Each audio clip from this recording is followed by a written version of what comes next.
지금 우리가 로마서 4장을 보고 있는데요. 로마서 4장은 여러분이 보시다시피 이제 아브라함에게 그 초점이 맞춰져 있습니다. 그러니까 사도 바울에게 이 아브라함이 중요한 이유는 예수 그리스도를 믿는 믿음으로 의롭게 된다는 그 예가 바로 아브라함에서부터 이제 확인이 되기 때문입니다. 그래서 이제 아브라함을 보면 이제 믿음이 어떻게 이렇게 역사를 하는구나라고 알 수가 있죠. 그리고 이제 오늘 우리가 본문 말씀으로 읽은 그 내용은 당시 아브라함을 의롭게 여기게 만들었던 그 믿음의 내용이 무엇인지를 아주 잘 드러내고 있습니다. 그리고 그 믿음이 결국 아브라함의 인생을 어떻게 바꿔나왔는지를 이제 오늘 본문이 보여주고 있습니다. 그래서 오늘 본문에 나타난 이제 아브라함의 믿음을 이제 살펴보고 이제 그 믿음을 이제 반추하여서 이제 우리의 믿음을 점검해 보도록 하겠습니다. 이제 먼저 아브라함의 믿음에 들어가기 앞서서 제가 이제 사도신경 강의 때도 말씀드렸는데요. 신앙의 선배들이 연구한 믿음에 대해서 살펴보면 아브라함의 믿음이 바로 이러한 요소들로 이루어졌구나라는 것을 이제 알 수가 있습니다. 그래서 이제 아브라함이 갖고 있는 그 의롭다 칭함을 받은 그 믿음에 대해서 이제 보다 더 정확한 이해를 할 수 있을 거라 생각하는데요. 신학자들은 전통적으로 믿음이 이제 세 가지의 요소로 이루어져 있다고 분석했습니다. 그 세 가지가 바로 이겁니다. 지식, 그다음에 확신, 그리고 신뢰입니다. 그 옆에 이제 나타나는 단어가 이제 라틴어인데요. 노티티아, 그리고 아센수스, 그리고 피두티아, 뭐 이렇게 되어 있습니다. 그러니까 이 세 가지의 요소가 이제 믿음에 이제 들어있다는 거거든요. 그래서 이 세 가지 요소가 이제 발견되면, 이 믿음을 하나님께서는, 믿음을 통하여 그를 의롭다, 인정을 하시는구나라는 것을 이제 알 수가 있는 거죠. 그래서 이 하나씩 좀 이 아브라함의 어떤 이 믿음을 이제 비교하면서 좀 살펴보도록 하겠습니다. 첫 번째 믿음의 요소는 바로 지식입니다. 지식. 다시 말해서 우리가 무엇을 믿는다고 할 때 그 믿음에 대한 분명한 지식의 내용과 지식의 증거들이 있다는 겁니다. 증거들이 있다는 것입니다.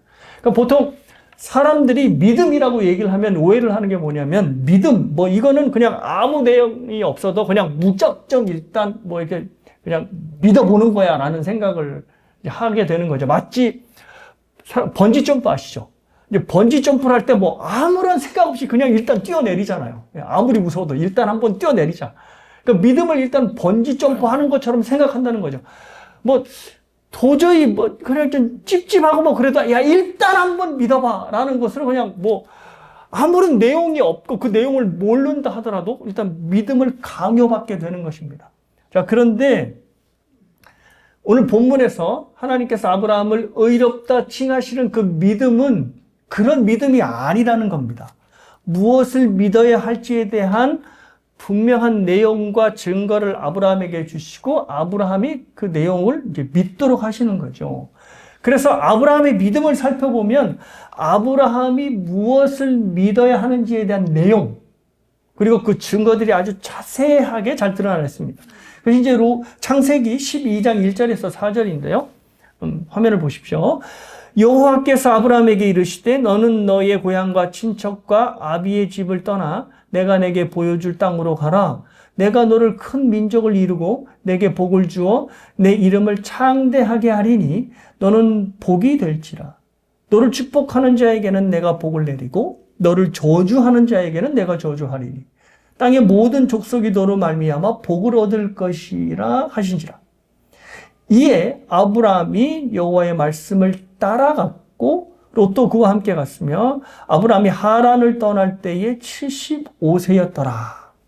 자, 이 말씀은 아브라함의 고향인 갈대아 우르를 떠나서 잠시 하란에 정착했을 때에 하나님께서 주신 말씀입니다.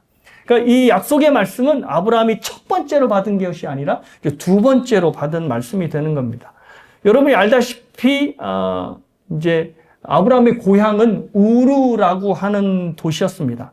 근데 이 우르라고 하는 도시가 고고학자들에 의하면 굉장히 수준이 높은 무역 도시였다고 합니다.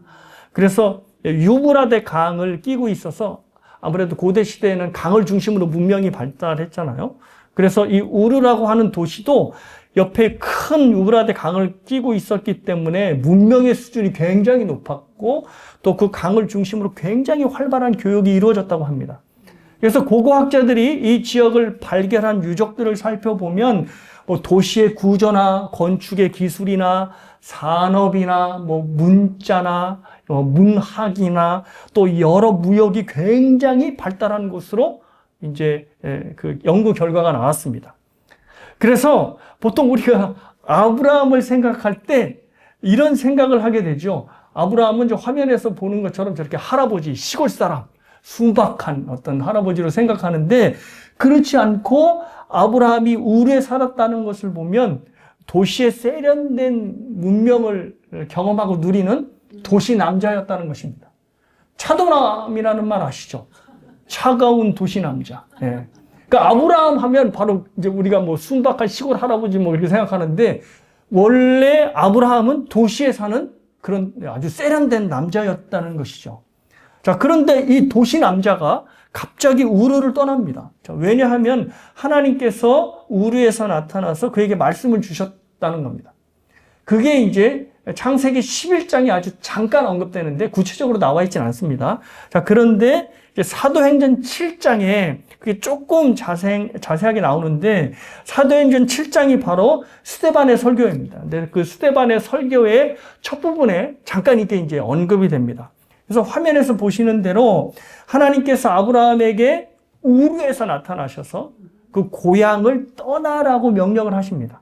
그래서 그 말씀을 받아가지고 아브라함이 아버지 데라를 모시고 그 도시가 문명이 발달한 그 도시인 우르를 떠나게 되는 겁니다.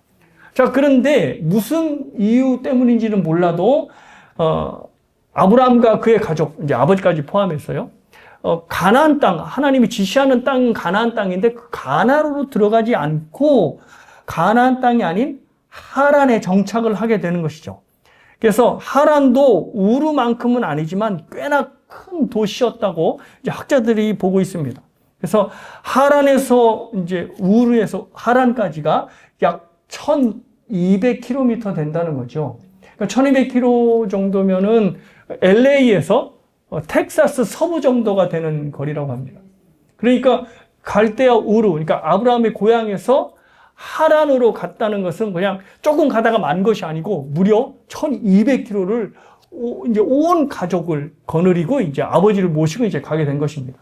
그래서 이 아버지 때문에, 연로하신 아버지 때문에 가나안에 들어가지 못하고 이제 하란에 정착하지 않았을까 생각합니다. 그러니까 아무래도 긴 여행에 그때는 뭐 다 아무리 뭐 낙타를 탄다 하더라도 다 이제 뭐 도보로 가는 여행이니까 너무나 힘들 수밖에 없겠죠. 그래서 힘든 여정 속에서 이 아버지가 크게 건강이 좀 많이 쇠약해지지 않았나 싶습니다. 자, 그래서 이제 하란에 정착하게 된 건데요.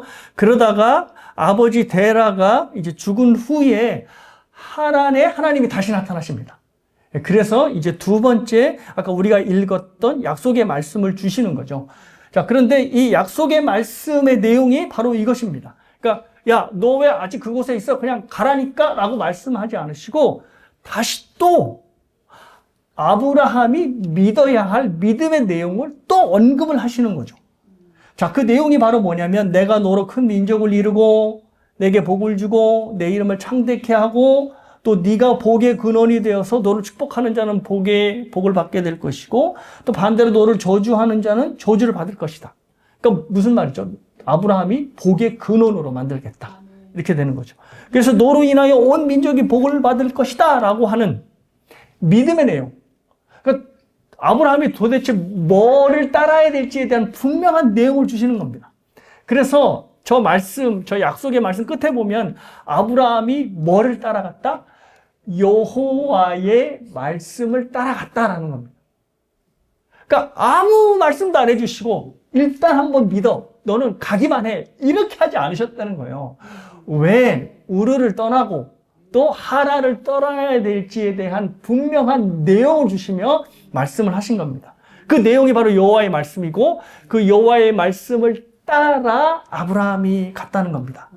자, 창세기 15장에도 하나님이 나타나셔서 이제 아브라함과 언약을 맺으시는데요. 이때도 똑같이 믿음의 내용을 말씀을 하십니다. 읽어드릴게요. 15장 4절 5절인데요. 여호와의 말씀이 그에게 임하여 이르시되 그 사람이 내 상속자가 아니라 내 몸에서 날 자가 내 상속자가 되리라 하시고 그를 이끌고 밖으로 나가 이르시되 하늘을 우러러 무뼈를 셀 수 있나 보라.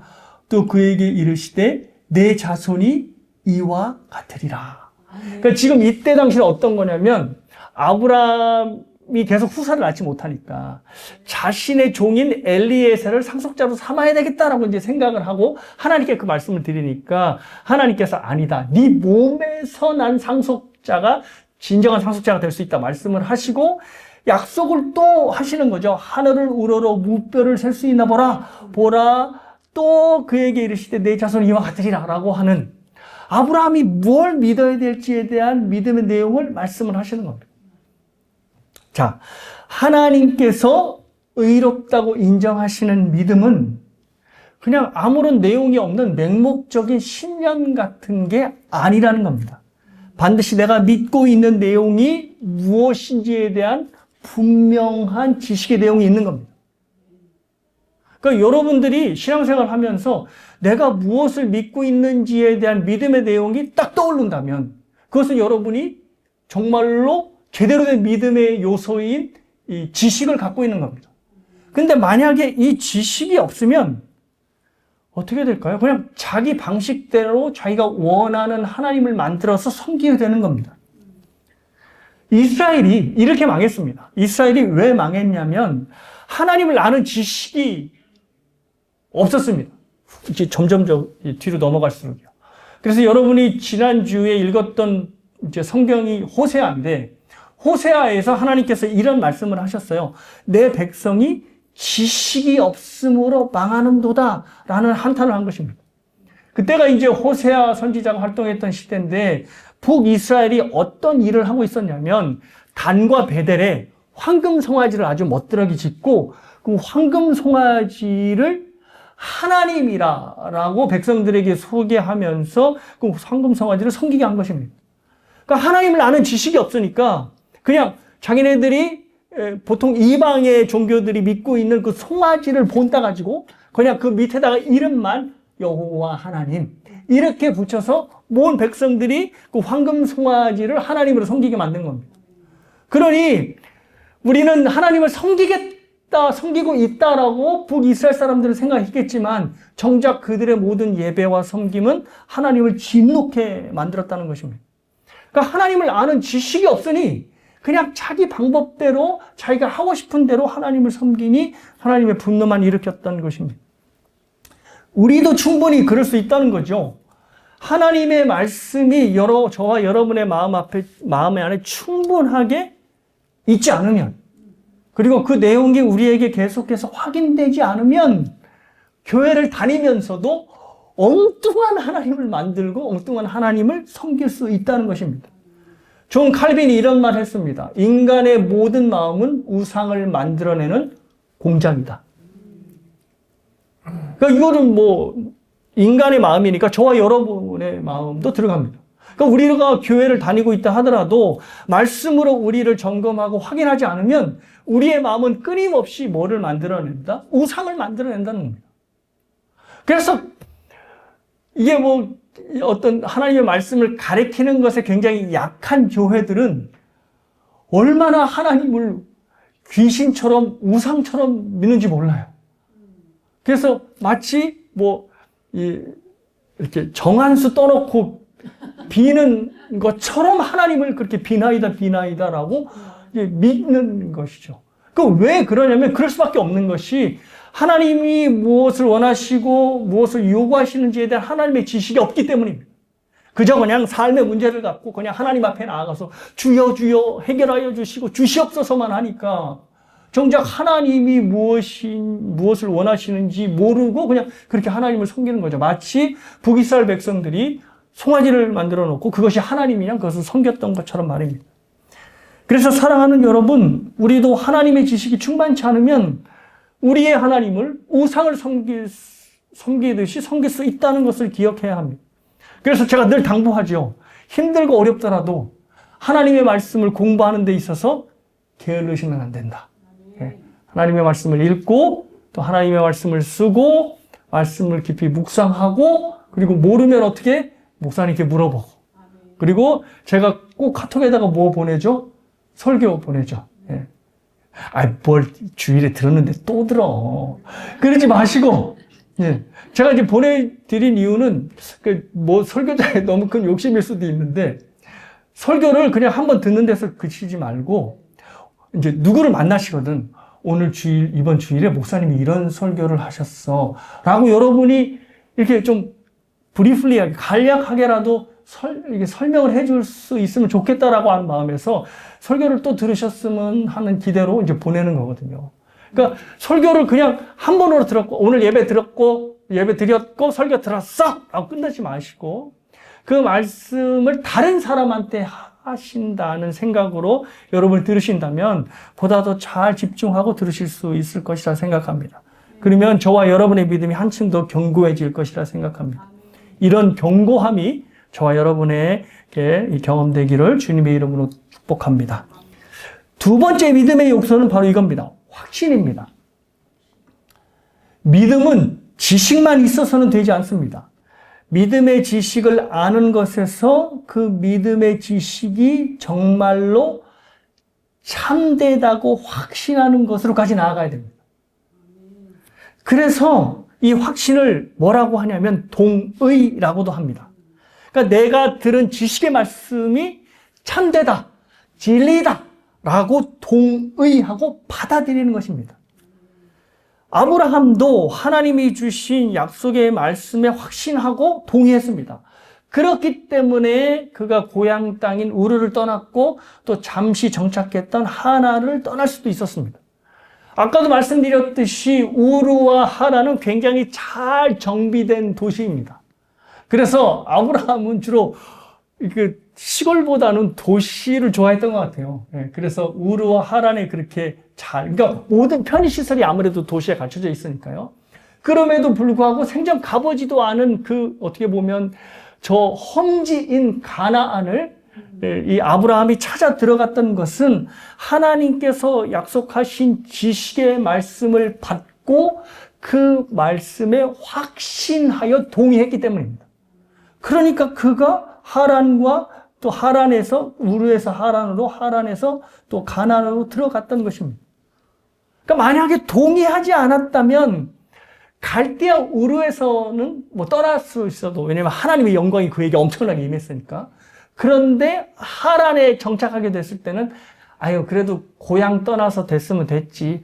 가나안 안에 안 들어갈 거야. 라고 하란에 주저앉을 가능성이 큽니다. 그런데 하나님의 말씀에 동의하고 확신하니 하나님의 말씀을 따라 가나안 땅에 들어가게 되는 것입니다. 사랑하는 여러분, 여기서 우리가 생각해야 될 것이 있죠. 우리가 들은 말씀은 많고 아는 것은 많은 것 같은데 왜 나의 믿음은 항상 제자리일까라고 생각되는 이유가 바로 하나님의 모든 말씀에 아멘으로 동의하고 있지 않기 때문이라고 생각합니다. 사실 어떤 하나님의 말씀은 생각할 필요도 없이 그냥 바로 아멘이 나옵니다. 한번 들어보세요. 여호와는 나의 목자시니 내게 부족함이 없으리로다. 아멘. 딱 나오죠. 바로 나오죠. 아무 생각 없이. 자, 아무것도 염려하지 말고 너희 구할 모든 것을 감사함으로 하나님께 아뢰라. 아멘. 아멘이 절로 나옵니다. 자, 그런데 이제 솔직한 마음으로 이제 아멘이 되는지 한번 생각해 보십시오. 아무에게도 악으로 악을 갚지 말고 모든 사람 앞에서 선한 일을 도모하라. 할 수 있거든 너희로서는 모든 사람으로 더불어 평화하라. 너희 원수를 사랑하며 너희 박해하는 자를 위해 기도하라. 악에 지지 말고 선으로 악을 이기라. 저보다 믿음이 좋으셔요. 확실히. 저는 이 말씀에 아직도 씨름합니다. 못해. 무슨 수로 악을 선으로 이겨? 악은 악으로 갚아야지. 근데 이 말씀에 이렇게 돼 있어요. 뭐라고 돼 있냐면, 이제, 악을 선으로 갚아라 하는 말씀 앞에 원수 갚는 것을 너희들이 친히 하지 말고 하나님께 맡겨라. 그게 이제 먼저입니다. 그러니까 원수를 내가 갚게 되면 어떻게 되는 거죠? 악을 악으로 가주는 거죠. 그게 바로 이제 복수입니다. 그 막장 드라마의 한결같은 내용이 복수하는 거 아닙니까? 예, 그러면 얼마나 막 같이 드라마 보면서 저게 저놈의 자식, 저 니은이, 막 이렇게 욕하다가 그저 복수함으로 무너지는 거 보면 얼마나 통쾌해요. 그래서 그 드라마 같지 않은 막장 드라마를 보면서 막 환호하는 거 아닙니까? 복수라고 하는 것이 그 안에 들어있기 때문입니다. 그런데 하나님이 그렇게 하지 말라는 거죠. 하나님께서 복수해 줄 테니, 즉 하나님께서 신원하여 주실 테니, 그래서 이제 신원하시는 하나님이라고 말씀하시죠. 너희들이 복수하지 말고 너희들은 악을 선으로 갚아라. 그러면서 뭐라고까지 얘기하시냐면 너희 원수가 줄이거든 그에게 물을 주고 먹을 것을 주라 라는 말씀까지 하시는 것입니다. 그러니까 이런 말씀들 앞에는 저희가 선뜻 아멘으로 동의가 안 나오는 거죠. 설마 나온다 하더라도 내 삶에서 행동으로 옮겨지지가 않는 것입니다. 왜냐하면 이유가 있습니다. 이 아멘이 안 나오는 모든 말씀들은 우리에게 무엇을 요구하냐면 우리 자신을 완전히 내려놓을 것을 요구하기 때문입니다. 즉 우리 자신이 완전히 죽어야 될 것을 요구하기 때문입니다. 그러니 이 말씀을 들으면 나는 죽어야 돼 라고 생각이 드는 것이 아니라 이거 우리 집에 있는 남편이 들어야 되는데 라는 생각이 드는 거죠. 이거 오늘 김 집사가 들어야 되는데 하필 안 나왔어. 그 집사는 꼭 들어야 될 날에 안 나오대? 이런 생각을 하게 되는 거죠. 그러니까 자신을 양도하는 건 싫고 남이 그 자신을 양도하기를 바라는 것입니다. 그래서 예수님께서 이 말씀을 하셨어요. 뼈를 때리는 말씀을 하셨는데 너희가 너희를 사랑하는 자를 사랑하면 무슨 상이 있으리요? 세리도 이같이 아니하느냐? 또 너희가 너희 형제에게만 무난하면 남보다 더하는 것이 무엇이냐? 이방인들도 이같이 아니하느냐? 그러므로 하늘에 계신 너희 아버지의 온전하신 같이 너희도 온전하라. 이게 이제 온전하다는 것이 완벽하게 하나님의 성품을 가져라라는 말보다는 이 앞에 어떤 말씀이 있냐면 하나님께서는 악인과 선인을 가리지 않으시고 비를 내리시고 햇볕을 주신다. 그러시면서 이 말씀을 하셨어요. 너희가 사랑하는 자를 사랑하면 다를 게 뭐냐 이방인과 이렇게 말씀을 하신 겁니다. 그러니까 하나님처럼 온전하다는 얘기는 너희도 좋아하는 사람, 안 좋아하는 사람 가려서 마음을 주지 말고 하나님이 모두에게 해와 비를 내리시는 것처럼 너희도 하나님처럼 그렇게 하라라고 요구하시는 것입니다. 그래서 이 하나님의 말씀, 우리가 아멘으로 차마 나오지 않는 말씀을 끙끙거리면서 확신하고 동의할 때, 그러니까 저와 여러분의 믿음이 한층 더 성장하게 되는 것이죠. 그러니까 여러분, 손양원 목사님, 자신의 아들을 죽인 그 원수를 아들로 입양했던 손양원 목사님의 이야기를 들을 때, 그쵸? 마치 판타지 소설처럼 들리시는 거잖아요. 그리고 뭐라고 얘기하시냐면 한결같이 이렇게 얘기하세요. 목사들은 그렇게 살아야 돼. 목사만 죽어나는 거죠, 그러니까. 근데 그것이 아니라 좋은 믿음의 샘플. 그러니까 우리 믿음의 선조들이 조상이 그런 훌륭한 사랑의 모범을 보이셨다는 게 얼마나 좋아요. 근데 그것이 좋은 것으로 끝나지 않고 저와 여러분의 삶에 도전이 되어야 된다는 겁니다. 근데 그 말씀이 도전이 되기 위해서는 이 말씀에 저와 여러분이 마음에 풀리 동의하고 아멘으로 해야 된다는 거죠. 자, 하나님의 모든 말씀에 동의하시는 여러분 모두가 되시길 주님의 이름으로 축복합니다. 아멘. 아멘. 자, 세 번째입니다. 세 번째는 뭐냐면 신뢰입니다.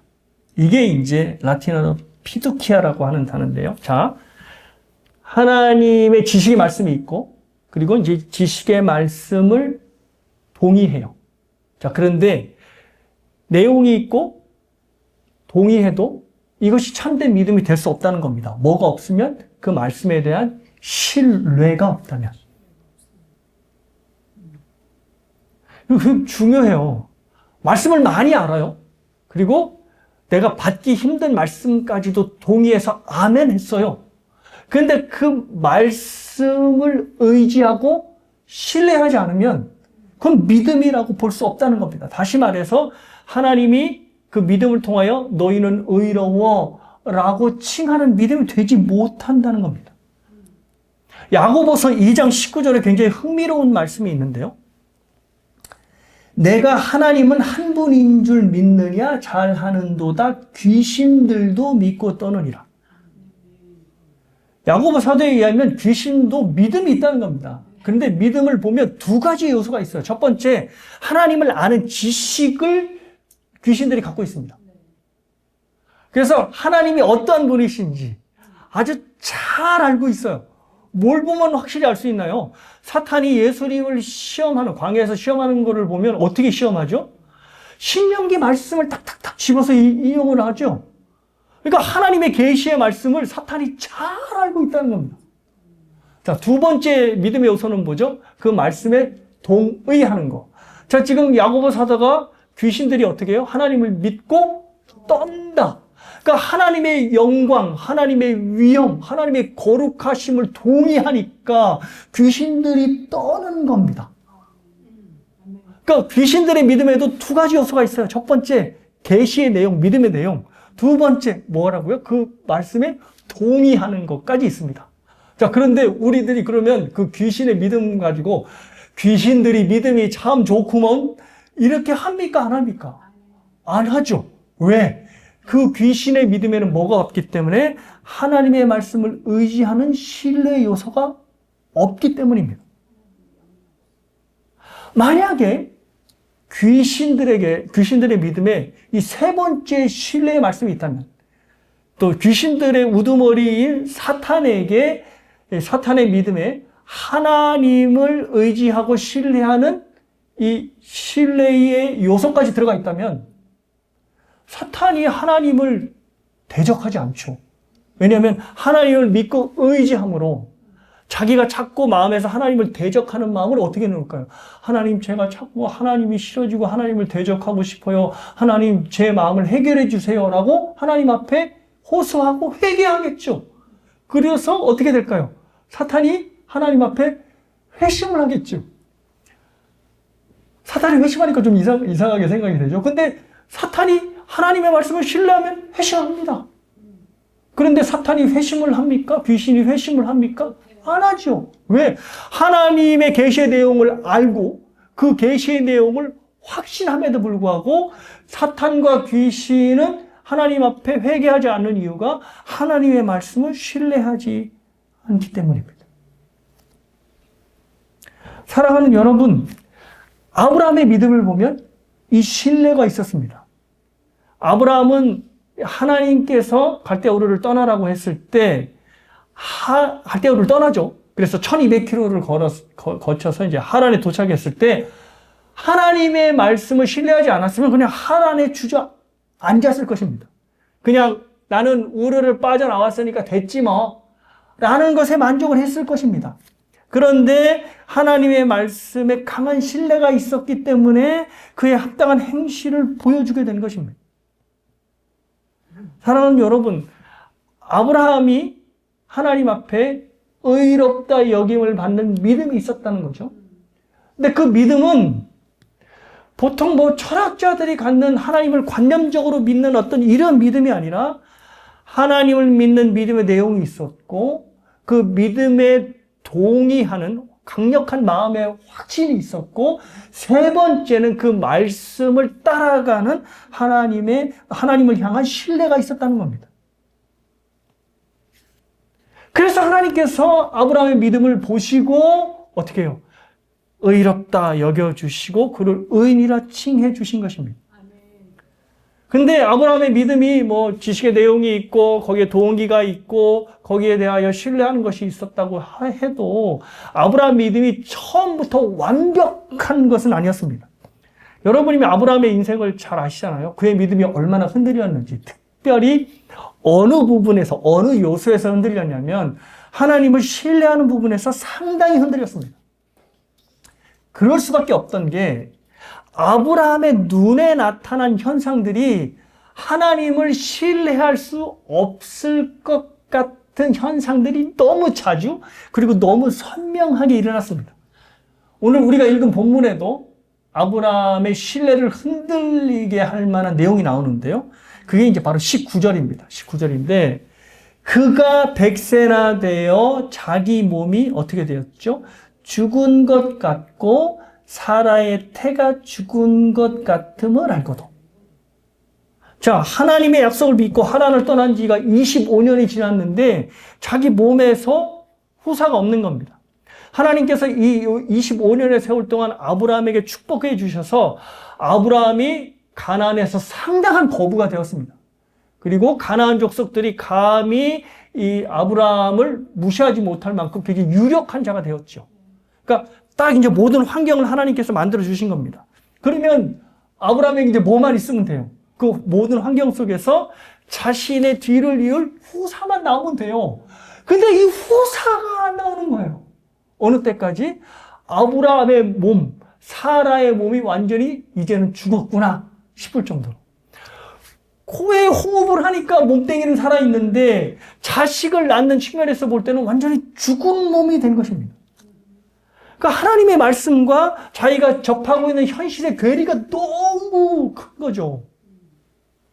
자, 현실의 어떤 현상과 하나님의 주신 말씀의 괴리가 너무 클 때 이 간격을 메우는 매우 중요한 게 있습니다. 그게 뭘까요? 바로 복종입니다. 그러니까 내 죽은 몸을 봐서는, 그리고 내 아내의 끊긴 태를 봐서는 이게 뭐 후사를 낳을 수가 없는 건 확실해. 근데 하나님의 말씀은 내 후사가 하늘의 별과 같이 많아진대. 그 엄청난 간격이 있잖아. 이것을 어떻게 해요? 신뢰함으로 복종으로 나아가는 겁니다. 그래서 사랑하는 여러분, 하나님의 말씀을 신뢰하는 사람에게 반드시 보여지는 행실이 뭐냐면 바로 복종입니다. 복종이 빠진 신뢰는 이건 있을 수가 없는 겁니다. 그래서 그 엄청난 간극을 하나님의 말씀에 복종하면서 아브라함이 그 간극을 메웠던 겁니다. 그러자 어떻게 그 복종을 통하여서 아브라함의 믿음이 약해지지 않았다는 거죠. 그게 이제 19절 하반절에서 22절입니다. 믿음이 약하여지지 아니하고 믿음이 없어 하나님의 약속을 의심하지 않고 믿음으로 견고하여져서 하나님께 영광을 돌리며 약속하신 그것을 또한 능히 이루실 줄을 확신하였으니 그러므로 그것이 그에게 의로 여겨졌나이다. 확신이라고 하는 말에 동그라미 치십시오. 그러니까 확신함으로 아브라함이 어떻게 해요? 그 말씀을 신뢰함으로 그 말씀을 복종했다는 것입니다. 그래서 아브라함의 그 복종을 보시고 아브라함의 모든 믿음을 의로 여겨주셨다는 겁니다. 그러니까 신뢰하고 복종하는 것까지가 하나님이 의롭다 인정하시는 믿음인 것입니다. 그러면 목사님, 결국 믿음은 아브라함의 신뢰의 행위로 이루어진 거네요. 목사님이 항상 믿음은 하나님이 주신 선물이라고 했는데 아브라함이 하나님을 신뢰했다면 아브라함의 믿음은 하나님을 신뢰한 행위에서 나오는 것 아닌가요? 아니요. 딱 나와야 되는데. 아니요. 자, 근데 그 아니요라고 하는 것을 설명할 수 있어야 됩니다. 자, 겉으로 보기에는 아브라함이 하나님을 신뢰했으니까 하나님께서 그 신뢰를 보시고 의롭다 여겨주셨다라고 보면 이 신뢰가 아브라함의 행실이고 그러면 아브라함은 행실로 의롭다함을 받은 것 아닌가라고 한다는 거지. 그게 보여지는 겁니다. 자, 그런데 여기서 복종이라고 하는 단어가 중요합니다. 그렇게 하나님의 말씀에 복종하고 신뢰하기까지 누가 역사를 했냐? 그렇죠. 하나님이 역사를 하셨다는 겁니다. 아브라함의 인생에 여러분이 아시지만 굉장히 많은 어려움을 겪습니다. 뭐 아내도 벌써 2번이나 뺏기죠. 근데 그때마다 어떻게 해야죠? 하나님이 나타나셔서 그 문제를 해결하여 주십니다. 그래서 아브라함이 그 하나님의 해결하여 주신 것을 믿고 가나안을 떠나지 않고 가나안에서 계속해서 생활을 하게 됩니다. 그리고 보면 뭐 이삭도 이삭을 낳았을 때 가나안 거민들이 이삭을 굉장히 경계하잖아요. 그래서 우물을 파는 족족 막잖아요. 그러니까 아브라함 때도 변함이 없었을 거란 말이죠. 가나안 거민들이 아브라함을 얼마나 견제했을지 충분히 상상할 수 있습니다. 그런데도 아브라함은 가나안을 떠나지 않고 가나안에서 계속해서 삶을 꾸려갔습니다. 왜냐하면 하나님의 말씀에 복종했기 때문인데, 이 복종이 어디에서 나냐면 복종케 하시는 하나님의 역사로 이루어졌다는 겁니다. 아멘. 그래서 성경은 복종이라고 하는 주어를 인간으로 사용하지 않고 하나님으로 그 주어를 사용할 때가 많습니다. 대표적인 구절을 하나 말씀드릴게요. 그게 이제 히브리서 13장 21절인데요. 읽어드릴게요. 모든 선한 일에 너희를 온전하게 하사 자기의 뜻을 행하게 하시고 그 앞에 즐거운 것을 예수 그리스도로 말미암아 우리 속에 이루시기를 원하노라. 영광이 그에게 세세무궁하도록 있을지어다. 아멘. 자, 여기에 동사들이 나오죠. 온전하게 하고 또 행하게 하고 또 이루게 하고. 자, 그런데 이 모든 주어가 뭐냐면 하나님입니다. 하나님. 자, 이렇게 돼요. 하나님이 선한 일에 온전하게 하시고 또 하나님이 자기의 뜻을 행하게 하시고 하나님이 즐거운 것을 우리 속에 이루게 하신다는 겁니다. 그러니까 하나님께서 이 모든 것을 직접 하게 하신다는 겁니다. 그래서 이 말씀을 비추어 보면 아브라함이 물론 자기의 의지로 복종했겠지만 이 말씀에 비추어 보면 하나님께서 아브라함을 복종케 하신 것입니다. 그래서 아브라함은 처음부터 우리와는 지적으로 다른 사람이야. 그러니까 그가 믿음의 조상이 된 것이 그게 아니라 하나님께서 역사하시는 대로 그는 그 역사대로 따라갔고 그 모든 과정 속에서 복종케 하시는 하나님의 역사를 따라 복종하는 믿음을 가질 수 있게 되었다는 겁니다. 그래서 복종은 성경에서 보면 사람의 일이 아니라 하나님이 우리에게 하시는 일로 그렇게 보여지는 것입니다. 그래서 그 복종이 결국 어디에까지 연결됐죠? 100세에 낳은 아들을 하나님께 번제로 바치는 복종까지 이어지게 됩니다. 사랑하는 여러분, 이 세 가지 믿음의 요소 중에서 아마 가장 저와 여러분이 자신이 없는 부분이 바로 신뢰의 부분일 것입니다. 하나님의 말씀을 듣고 그 들은 말씀을 아멘으로 동의할 수 있는데 신뢰로 나아가는 것까지 너무 힘든 거죠. 복종으로 나아가는 것까지. 그런데 그럴 수밖에 없습니다. 복종은 왜 필요하냐면 하나님의 말씀과 현실의 괴리가 너무나 다를 때 복종이 요구되는 겁니다. 그러니까 저와 여러분의 현실 앞에 하나님이 우리에게 복 주신다고 했는데 하나님이 우리에게 이렇게 눈동자와 같이 지켜준다고 하셨는데 근데 내 삶은 너무나 힘들어. 너무나 괴로워. 그러니 하나님의 말씀과 현실의 삶의 거리가 너무 먼 거예요. 그래서 우리에게 필요한 게 복종입니다. 그냥 그 자리에서 그냥 나는 힘들어 하나님 돌보시지 않는 건가 봐 하지 않고 하나님이 나에게 주신 삶을 묵묵히 복종하며 살아가게 되는 것입니다. 그렇게 될 때 하나님이 아브라함의 믿음을 견고하게 하신 것처럼 우리의 믿음을 더욱더 견고하게 하시는 거죠.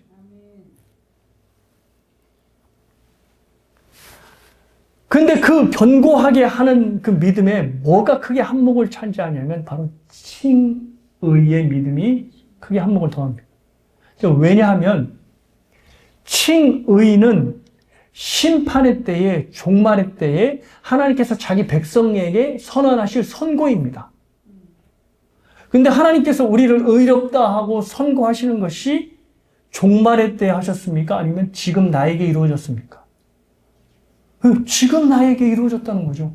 그래서 신학자들은 뭐라고 얘기하냐면 이 칭의가 저 먼 종말의 사건이 우리 현실로 침투해 들어와 일어난 사건이라고 보고 있습니다. 그러니까 하나님께서 마지막 날에 너희는 의로워라고 하실 선언이 종말에 이루어지지 않고 지금 살고 있는 현재 나에게 이루어진 겁니다. 그러니 우리는 어떻게 해요? 이 하나님의 종말의 선언인 칭의를 믿고 하나님 앞에 담대하게 나아갈 수 있게 되는 거죠. 그래서 어떻게 우리의 삶에 설령 도저히 이해할 수 없는 일들이 벌어져도 하나님께서 나를 의롭다 여겨주셨어. 저 세상 끝날 날이 아닌 지금 나에게. 그러니 그 하나님은 선하시고 그 하나님은 오르시다. 그러니 칭의의 믿음을 가지고 지금 나에게 닥친 여러 어려움들을 이겨내자 라고 다짐할 수 있게 되는 겁니다. 제가 가끔 매일은 아니고 일주일에 한두 번 정도 서진이한테 이제 텍스트로 성경 구절을 보내줘요.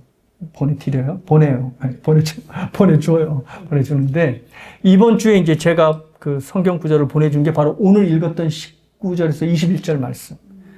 죽은 몸같이 되었던 사라의 목. 근데 믿음이 약해지지 아니하고 어떻게 이제 하나님께 순종으로 나아갔다. 이제 그 내용을 이제 보내줬거든요. 그러면서 제가 이러한 이제 사족을 달았어요. 네가 경험하고 있는 어려움에, 괴로움에 너무 너의 감정에 이끌려서 마음이 빼앗기지 않았으면 좋겠다.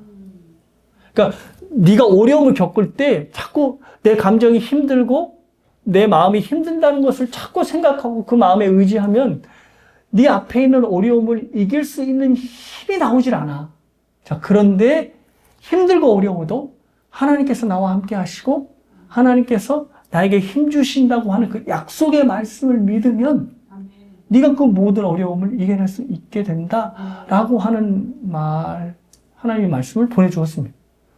저와 여러분도 마찬가지입니다. 아무리 힘들고 어려운 현실 속에서 그 어려움에 마음을 자꾸 뺏겨서 왜 이렇게 힘들지? 왜 이렇게 어렵지? 왜 나만 힘들지?라고 자꾸 나의 감정과 마음에 집중을 하게 되면 이 땅을 살아갈 수 없게 돼요. 하지만 현실이 그러하더라도 하나님의 말씀에 마음을 기울이고 하나님께서 나와 함께 하신다고 하나님이 나에게 복 주신다고 하는 말씀에 우리의 마음을 집중하면 이 모든 우리의 삶의 어려움과 괴로움들을 이겨낼 수 있을 거라 생각합니다. 그래서 저와 여러분의 삶에 이러한 축복이 경험되기를 바라고요. 이 축복이 저와 여러분을 하나님 앞에 의롭다 여기는 믿음으로 견고하게 나아가게 되는 계기가 되기를 주님의 이름으로 축복합니다.